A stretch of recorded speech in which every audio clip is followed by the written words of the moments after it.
Penguin Random House Audio presents This Used to Be Us, a novel by Renée Carlino, read for you by Rob Shapiro and Eileen Stevens.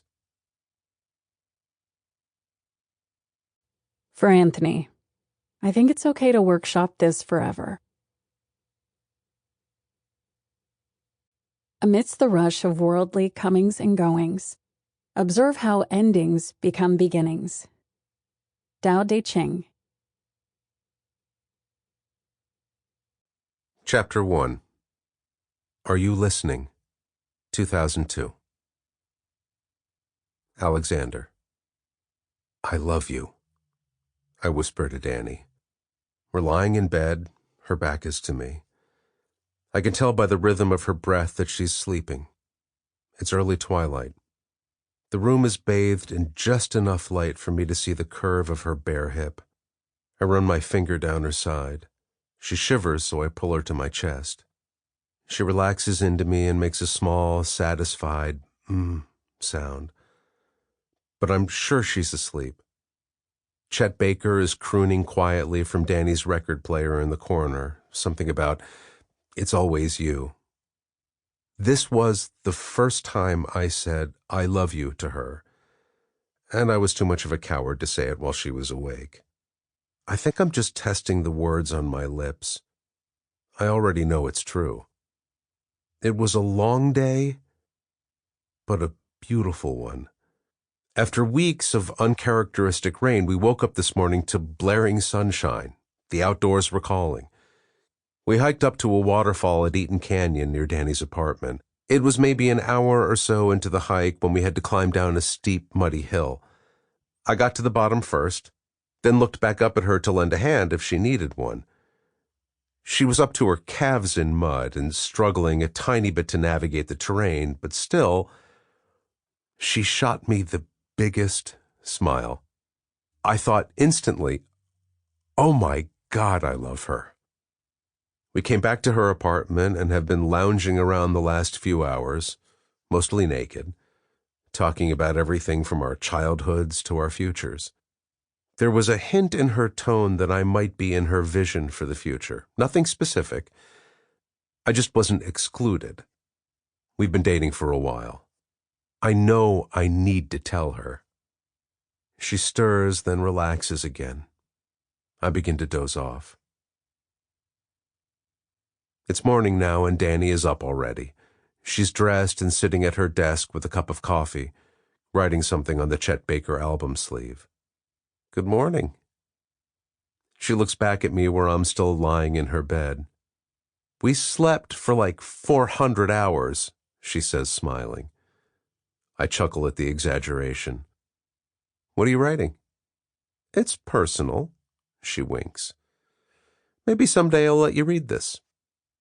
I love everything about her, the way she sees the world, the language she uses to describe things and feelings, her kindness, her quirkiness, her energy, her exaggerations, everything. I want to marry her, and I need to tell her I love her. Chapter 2. I See You. 2007. Danielle. We've been doing renovations on the house for what feels like forever, but I can't stop thinking about how beautiful it will be when it's finished. I'm proud we're doing it all on our own. After we got married and bought the house, we had less than $100 in the bank, but Alex was determined, and so was I. The day the agent gave us the keys, Alex said to me, "We've got this, Dani. We'll figure it out and do it on our own." That's what I love about him. He just gets it done. Now we're almost there. We just scraped the popcorn off the ceiling in the kitchen, and the wall started crumbling, so we had to pay for new drywall on a credit card. No money for a hotel or even a campsite, so I'm sleeping on a mattress in the garage. It's cold and dirty in here. I've pulled the string on my hoodie so only my eyes and nose are exposed, hoping my breath will warm me up. I'm in a sleeping bag on a dilapidated mattress on the floor of a garage built in 1908, but I just can't stop imagining the house completed and how happy we will be, so I'm still smiling. Internally, anyway. Alex is at the side door, about to come and get into bed. He's looking at me and smiling. "You are so cute," he says. "Such a trooper. Get your ass in here, I'm freezing."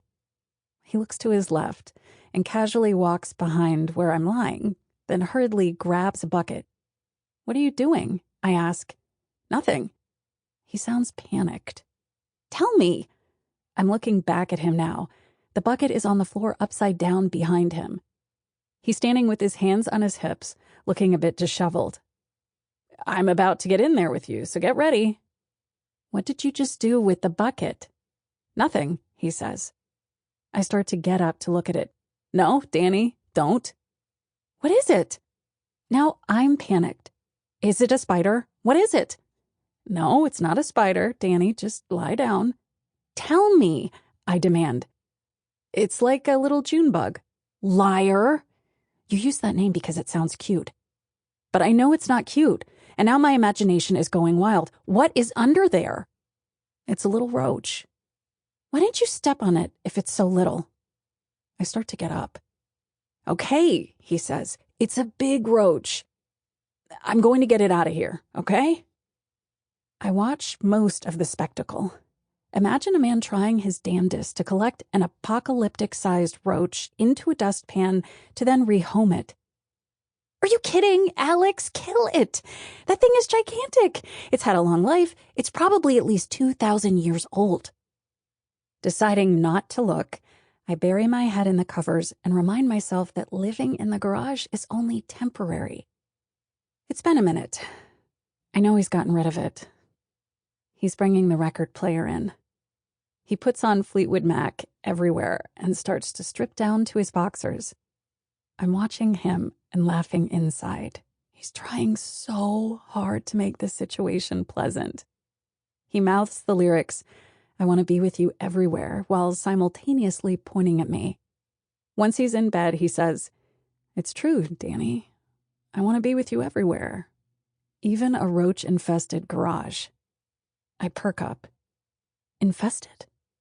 "No, just one really old guy, and I put him out to pasture." "Not funny," I say. He laughs, then pulls me onto his chest, wrapping his arms around me. I relax. I'm dozing off. Everything is exactly the way it should be. I need to remember to write a note on the Fleetwood Mac album sleeve that Alex couldn't kill a cockroach, and that I'm starting to think it's the sexiest thing ever. Chapter 3. Whisper These Words to Me. 2011. Alexander. We're in bed. Dani rolls over to face me and has to lift her belly with her hands to shift her body to the other side. Today is her due date. Our first child. Dani is beautiful. Glowing. Truly gorgeous, but her stomach is so huge, it has to be painful. "Alex," she whispers. It's early and she's still groggy. She's wearing just a tank top that only covers half her belly and a pair of tattered floral underwear. It's adorable. I run my hand over her stomach and feel our baby kick. It's one of the best and oddest feelings in the world. Dani is all belly.